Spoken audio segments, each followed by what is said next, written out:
Today we're going to talk about one of the most important things that you can do for your body.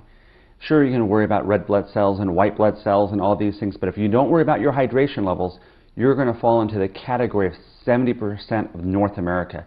70% of North Americans are walking around chronically dehydrated. Not only does it impact their performance and their well-being, the reality is it's robbing them of true health. We are all fighting that phenomena called the grape to raisin, plum to prune phenomena. As we get older, we get more wrinkly. That's visible on the outside. But likewise, your brain and your tissues must be well hydrated. They need to be full. Otherwise, what happens is performance diminishes. I like to give the example of a car. If the radiator is only halfway full, it's going to start overheating. It's going to lack performance. Your engine is going to lock up and seize. Well, what happens for the body is dehydration, increased heart attacks, increased strokes, but more importantly, more headaches, more aches and pains, more tenderness, more fibromyalgia type symptoms, more just unhappy in the body. The earth is about 70% water. You should be too. When we're born, we're about 78% water. And what's interesting here is as we get older and older and we gain more body fat, our hydration levels drop because fat and lean muscle, which one has more moisture? Well, lean muscle. So as we become a heavier and heavier society, dehydration is even more critical because your percentage baseline is lower. So lean body mass equals higher hydration. So if you're thinner, it's easier, all things being equal, to maintain your hydration. If you're a little heavier, what happens is, of course, your hydration levels are going to be more challenging to maintain. Sure, you should drink about 64 to 72 ounces of pure chemical-free water every day. But you also need those minerals. As a society, we've dropped our salt levels and intake because we say, well, salt's not good for us. Well, true to a degree, salt's not good for you, but at the same time, our iodine levels are lowering, but our electrolytes are lowering too. So we're avoiding our salt.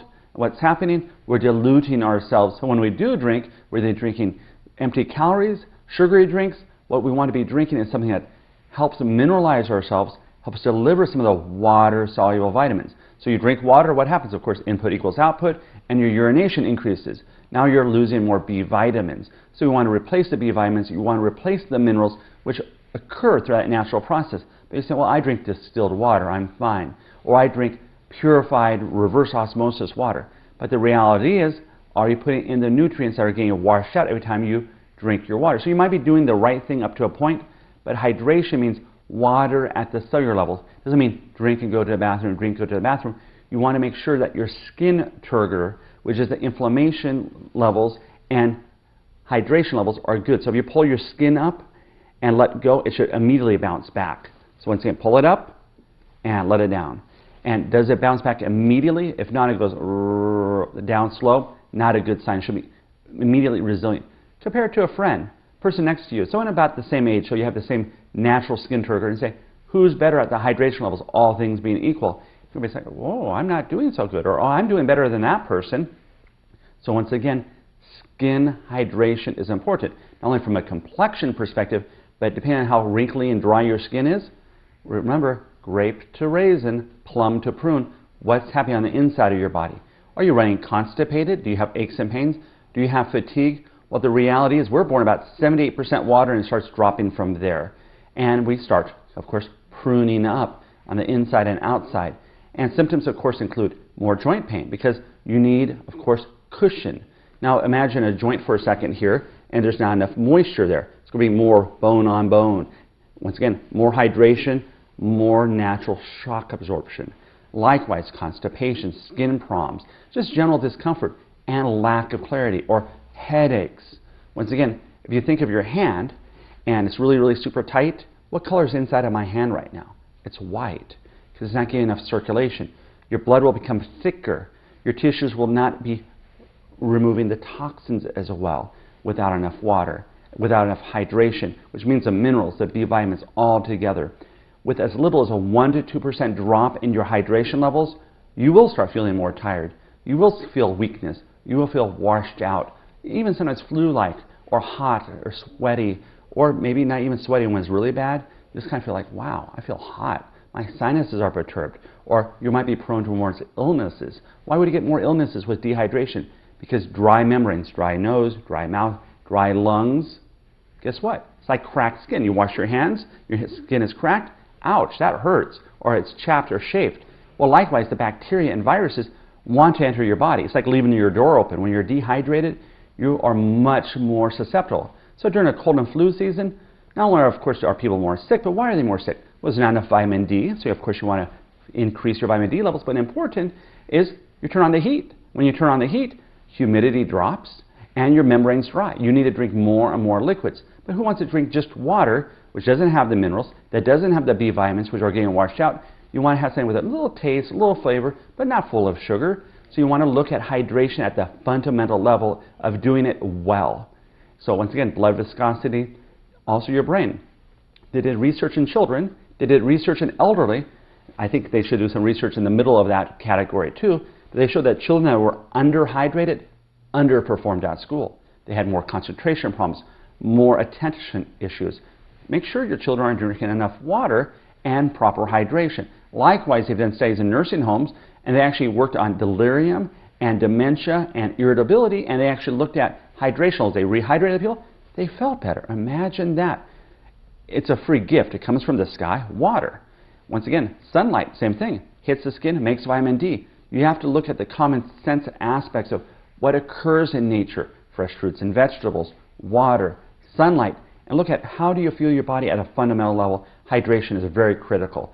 They've actually shown that it's a reliable predictor at concentration levels to look at dehydration. It's more dehydrated, all things being equal, the less concentration. So you're saying, Dr. Malia, is that if I hydrate myself better, I'll probably feel better, I'm more likely to not have as many aches and pains, my bowels will move better, and I'm more likely to think better? The answer is yes. I've seen over the last 15 years, first thing, ask any of my patients, I said, how much water do you drink? Oh, a couple glasses a day, and they're complaining about dehydration symptoms. They don't know their dehydration symptoms. Oh, it hurts, it aches, this and that.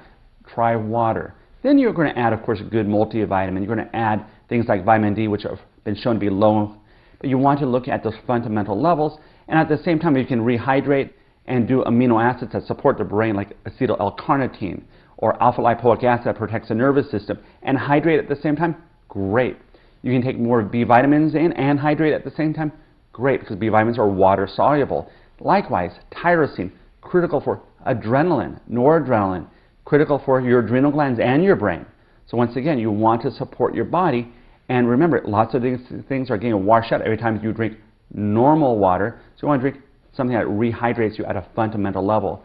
And let's look at magnesium for a second here. Magnesium is a mineral. It's water soluble, but it's required for 300 different enzyme pathways in your body. Also, magnesium is a natural muscle relaxant.